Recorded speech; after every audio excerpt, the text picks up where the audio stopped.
On top with tori for today, Presido Buhari don receive special envoy from Equatorial Guinea.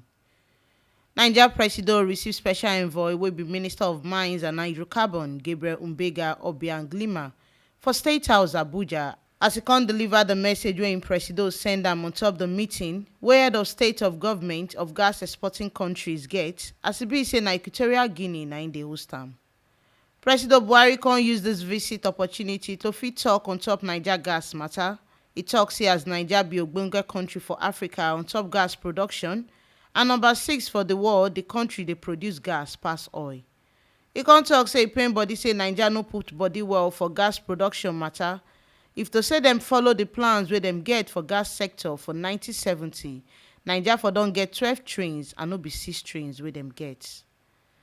The special envoy come salute Naija for the support wey Equatorial Guinea get to fit host the first gas summit of gas exporting countries for the world as e go shele for Africa.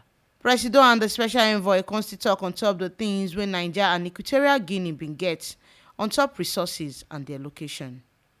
Na here we see the informate reach on top with tori for today as Naija Presido Buhari don receive special envoy from Equatorial Guinea as e dey on top the meeting wey head of state of government of gas exporting countries go get for Equatorial Guinea. Make una come sabi say na T Live Media na im dey knack dis informate dey give una.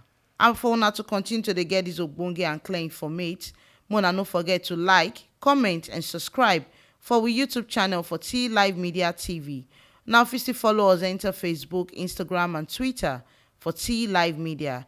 As our website dey gidigba put for www.tlivemedia.com.